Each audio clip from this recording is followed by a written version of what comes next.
Lads, welcome back to Fusion YGO. Today we're doing a vlog. I'm taking the lead on this one, mostly because Lucas is getting food. But we're doing a vlog. He just got back. We're doing a vlog. We're gonna vlog it. We're gonna have some fun. We're gonna show up deck profiles at the end. We're gonna be talking to people between rounds. We're going to do a whole bunch of stuff. So this one's gonna be big. This is one of the biggest tournaments we've had in a little while. It's pretty nice size. So we're gonna do a couple of rounds. We're gonna have some good old times. And I guess we'll see you in a bit. Stay tuned for the deck profiles and all the good stuff at the end. We're all playing different rogue fun stuff, so we'll see you then. What a turnout. Round one is done. So we've got Pure Rockets playing, well, round one's almost done. We've got Pure Rockets taking on Inferno Alliance. We've got Mystic Mind taking on Tenyi. And then we had Unchained playing against Salamangrate. What a round. So I played against Salamangrate with Unchained. Game one, I was able to break apart the board, link summoning using Disaster to just basically pick apart the board because he wasn't able to get to any of his trap cards. And then in game two, it grinded out a little bit. I didn't have anything. I opened triple Abominations Prison, a Called by the Grave, and a Cypherm Gear Gamma, and I top decked my next Gamma. Like, just a bad day, because I used Gamma on his turn. So it grinded out a little bit, but I got to the point where I was able to just beat him with Abominable, Unchained Soul, and Unchained Abomination. So we were able to, I was able to pull it out in the end. So we're gonna pass it over to Lucas, let him talk about his buy, and we'll see you soon. It's a lot of draws tonight. So round two, I ended up playing against John. He was playing Infernobles. We ended up drawing in game two because I thought I could get around stuff, but I couldn't, and he ended up taking life points. So we drew in round two, and then we went to round three. In round three, I ended up playing against Lucas. So Lucas was playing Time Thieves tonight. Time Thieves just kept stealing stuff, and we went to game three, and we ended up drawing. He won game one, I won game two. In game three, it was kind of a back and forth, but we went into time, so it just ended up causing the game. He had buy in round one. In round two, he played Mystic Mine, and he ended up winning that one out by keeping Mystic Mine on top and stealing it. So never stealing it, just locking him into no place. So that's who our winner is. We'll show you deck profiles on both Time Thieves and Unchained. We'll check those out in a little bit, so look forward to that, and we'll see you guys in a few minutes. Alright, boyos! Sounds good. Lads, this is the deck I'm playing. I played Unchained. This is the third time I think I've played this deck in total. Maybe fourth. Yeah, fourth. So I got to play it a couple of times tonight. So I lead off with the Sarama. Sarama being able to reset cards is really nice, but being able to blow stuff up is even better. Because all their effects, all the twins trigger off of destruction. So it sets one and then blows one up, and it triggers all their secondary effects. We got triple Rakia. Rakia lets me pop up, an Unchained card. I can blow up anything really on my field, which typically triggers secondary effects. I am running 3 ofs only because I'm running the Desires version, because I don't like the extra version because it costs more money. And I'm playing this deck for fun. So triple Ahura. Ahura will pop. It's not a quick effect. Rakia is better in that regard, but Ahura is really Aruha is it's just a really good card. Being able to bait interruptions and stuff like Imperm can be really fun. 2 copies of Unchained Soul. Unchained Soul is just the big boy. You gotta have a big boy. This deck desperately needed it. It helped me win games just because it's a pain in the neck to deal with. 2 copies of Soul of Disaster. This card loves my hand. Just adores it. Anything I don't want to draw, I always end up seeing. Like, it's just my luck. Or Time Thieves ends up sealing. Sometimes both. It's a good card, though. Being able to link someone with your opponent's stuff, really unfair. Triple copies of Abominations Prison. So it searches everything. It also summons from deck when it's destroyed a set, and you can use each effect in that turn. So, like, if you open this, you can just pretty much go off, do your whole turn. I run a Wailing, and I run Wailing simply because it's more ways to pop my opponent's cards, which is nice. I like blowing up my opponent's stuff. Okay, so 3 Abominable Chamber of the Unchained. This is your recursion from the graveyard. Also summons from the deck when it's destroyed as a set card. You know, the usual. 3 copies of Escape. This targets 1 on your field, 1 on your opponent's field, and blown up. So it triggers all your Unchained effects because that's fair. That does it for the Unchained part of the deck. It's an Unchained deck. There's a lot of Unchained.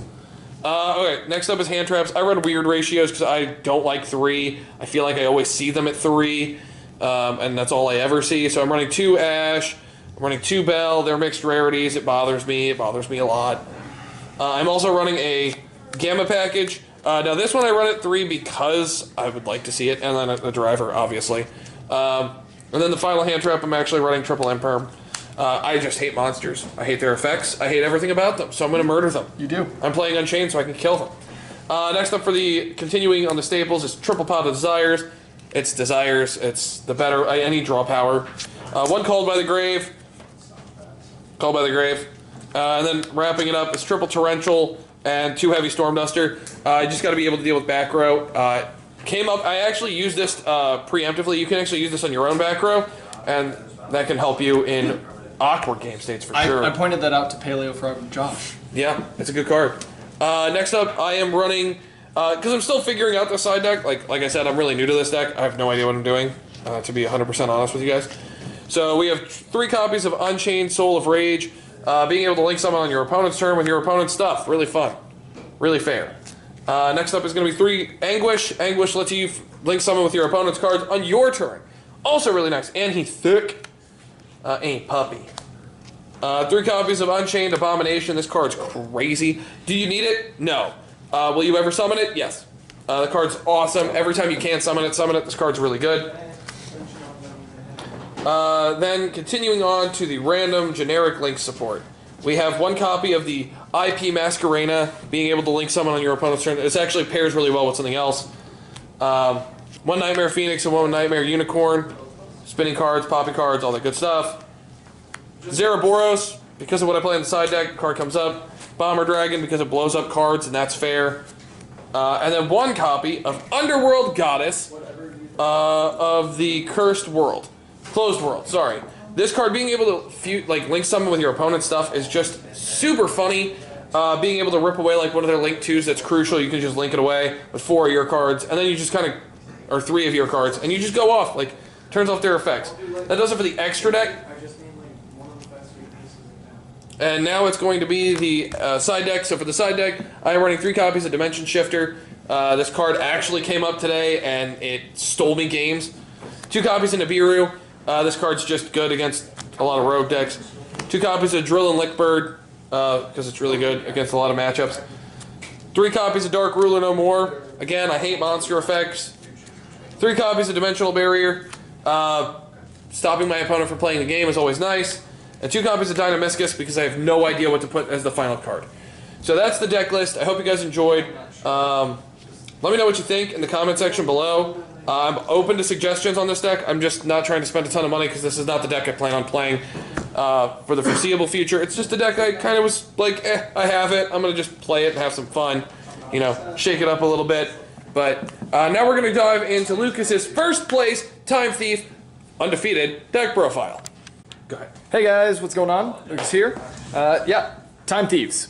Time Thieves are fun. I don't have a side deck for Time Thieves because Time Thieves are fun. I don't want to switch them out. Anyway, let's start with the main deck. So let's start with the main guy. Triple Winder.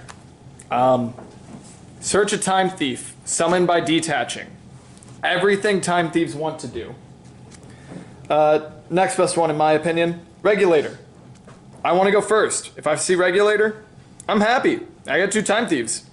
By tributing, so Imperm and Effect Failure don't work on it unless they do it preemptively. So I can force a negate or get 2 Time Thieves. Both are nice.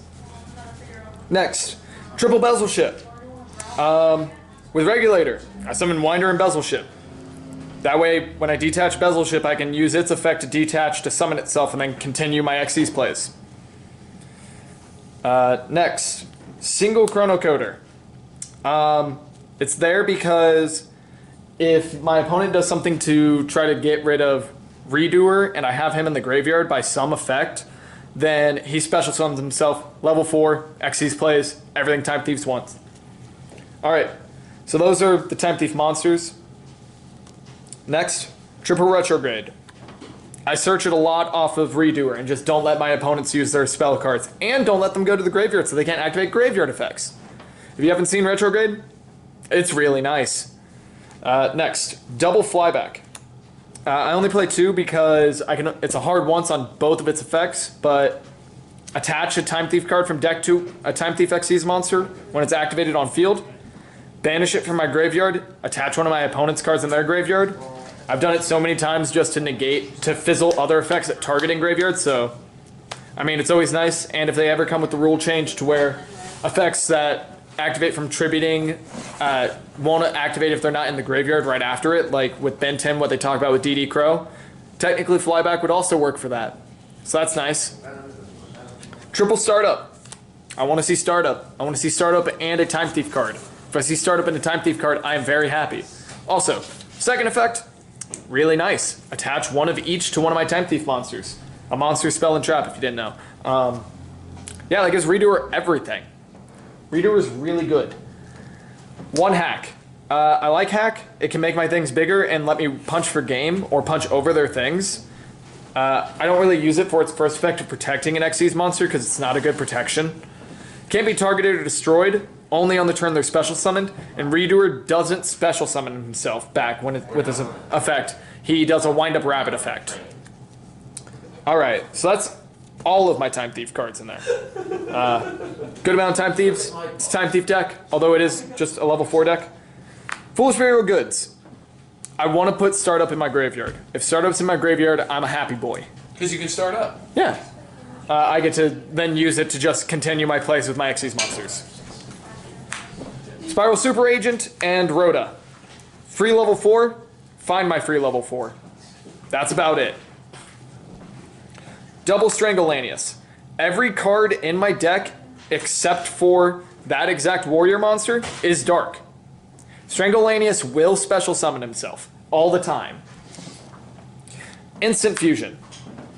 Level 4 fusion monster. Xyz plays.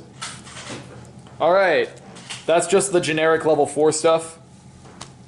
Now, I got a small danger engine. So I got Triple Chupe Boy. Chupacabra. Danger effect. When it's discarded, special summon a danger from graveyard. Double Mothman.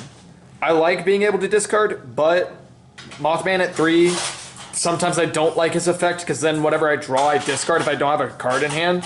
So I don't really like him at 2. I don't really like him at 3, so I just play him at 2.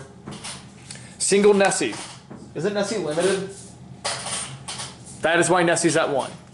Single Jackalope. Jackalope's at 1, correct? That is also why I have Jackalope at 1. I'm thinking about taking this out, but I have a small PK engine also.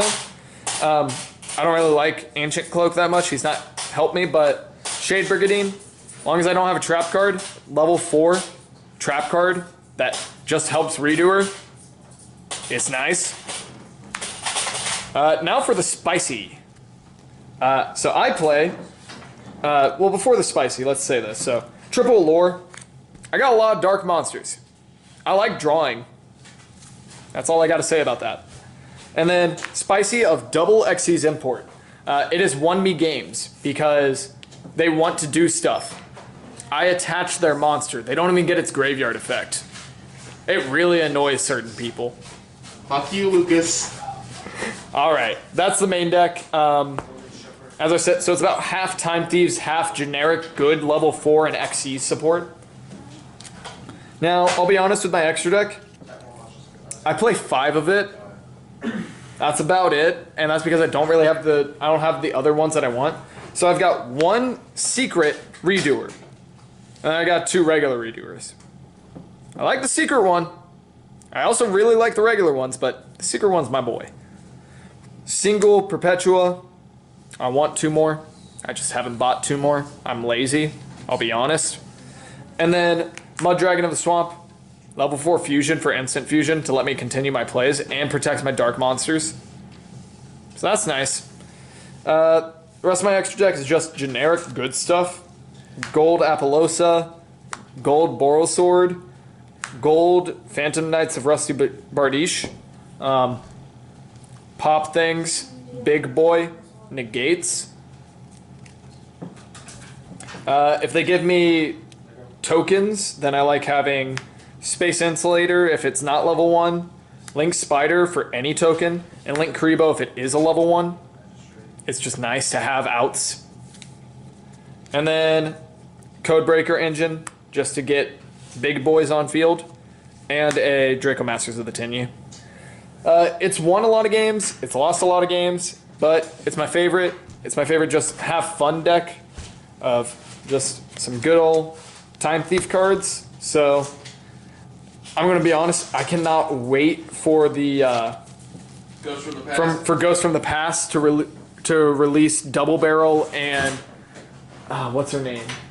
The other one. Yeah, the other one who's, if you know the lore, it's Perpetua before she becomes Perpetua the Time Thief. It's really nice. They need to not make them not good in competitive play, because all of them basically have a very hard once per turn on all of their effects, and it's really annoying when I'm like, why can't you just throw Time Thieves one bone? One bone will not break them. It might. I don't think it will. I'm just saying it might. Depends on how big of a bone. But yeah. Probably about. It won me this tournament. I'm happy. Rogue tournament. Woo. But yeah. So, until next time, guys. Good fun. Have luck.